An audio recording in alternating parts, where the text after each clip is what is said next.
पहले तो मेरा सबको बहुत नमस्कार। प्राथमिकताओं में सबसे पहली प्राथमिकता जो सरकार की विभिन्न योजनाएं चल रही हैं उनको गुणवत्तापूर्वक ढंग से जनता तक पहुंचाना और उसका समाधान करना, पहली प्राथमिकता तो ये है।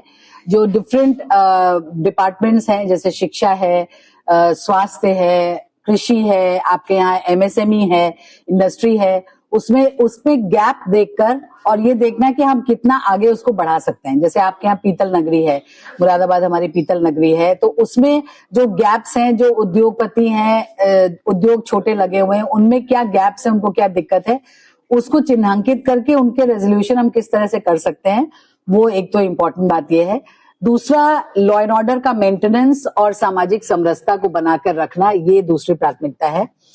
जो सबसे इंपॉर्टेंट प्राथमिकता मेरे विचार से है वो ये है कि मैं अपनी टीम को बिल्ड करूं, क्योंकि मुझे ऐसा लगता है कि टीम का मतलब सिर्फ ये नहीं है कि आपको एक साथ पोस्ट कर दिया गया तो इस वजह से आप टीम हो गए। टीम आपकी वो होती है जो आपके पीछे हर परिस्थिति में खड़ी रहे और आप एक दूसरे को सपोर्ट करते हुए आगे बढ़ के ले जाए और एक साथ आप काम करें। आप एक ही पेज पर हो हर परिस्थिति में।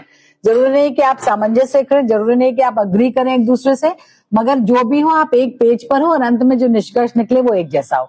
तो टीम बिल्डिंग मेरा प्राथमिकता रहेगी। मैं जहां भी रही हूं, अभी पिछले मंडल में भी बहुत अच्छी टीम थी मेरी, मैं उनकी शुक्रगुजार हूं कि जो भी छोटा बहुत मैं कर पाई वहां, वो उन्हीं के सहयोग से और उन्हीं के प्रेरणा से हो पाया। यहाँ पर भी टीम बहुत अच्छी है। मैं कोशिश करूंगी कि उनको प्रॉपर लीडरशिप प्रोवाइड करूं, क्योंकि ये विचार है मेरा कि कमिश्नर का मतलब लीडरशिप प्रोवाइड करना है, उनके जो दिक्कतें हैं उसको रिजॉल्व करना है, उनके सहयोग में खड़ा रहना है। उनके मन में एक भाव ये होना चाहिए कि कोई दिक्कत होगी तो कोई है जो हमारी बात संभाल लेगा, कोई एक बड़ा है, एक मेंटोर है जो कि हमें प्रॉपर गाइडेंस प्रोवाइड करेगा। तो उसी विचार से कमिश्नर का जो मूल स्वरूप होता है उसको मैं आगे लेके जाना चाहती हूँ। बाकी जनता की प्राथमिकताओं पर गौर करते हुए उनकी समस्याओं का निराकरण समय पर और गुणवत्तापूर्वक निस्तारण के रूप में करना, ये प्राथमिकता है। सबसे बड़ा चैलेंज क्या रहेगा? पहले तो मैंने कल ही एक फॉरेस्ट डिपार्टमेंट के साथ मीटिंग कॉल करी है। पहले मैं समझ लूं कि बेसिक उसका रीजन क्या है और हमारे पास क्या रिसोर्सेज हैं उससे डील करने के।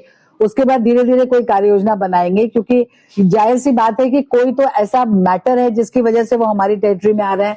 अब वो हमारी में आ रहे हैं या हम उनके में घुस गए, ये भी एक प्रश्न है सोचने का। तो कैसे उसको हम लोग अवॉइड कर सकते हैं कि नेचुरल रिसोर्सेज को भी मेंटेन करके रखा जाए और हमारे जो लोग हैं जनसामान्य उनको भी हम सेफ रख सके, वो विचार करें। पीतल नगरी आप आई हैं तो पीतल नगरी में क्या करेंगे?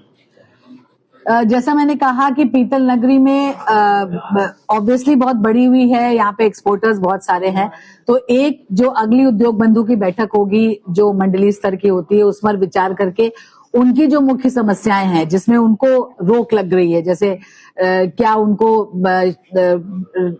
बेचने में कोई प्रॉब्लम है, मार्केटिंग में कोई दिक्कत है, क्या ट्रेनिंग सेंटर की आवश्यकता है, कोई बिजली की समस्या है, कोई लॉ एंड ऑर्डर की जैसी समस्या है। तो ये बहुत सारी परिस्थितियां होती हैं जिनकी वजह से कोई भी उद्योगपति को प्रॉब्लम हो सकती है। तो उनसे वो सारी जिन्हें जानकर उनको हल करने का प्रयास करें। समस्या बहुत ज्यादा है। बिल्कुल मैसेज करते हैं। वो आप लोग ने सबने बताया, वो सड़क सुरक्षा की बैठक होती है हमारे यहाँ, उस पर गंभीरता से इस पर विचार किया जाएगा। अलीगढ़ में भी हम लोग ने इस पर बहुत विस्तृत तौर पर विचार किया और काफी हद तक उसको रिजॉल्व करने का कोशिश भी हो गई। तो वो एक्सपीरियंस लेते हुए मैं कोशिश करूंगी कि मंडल में उसको अप्लाई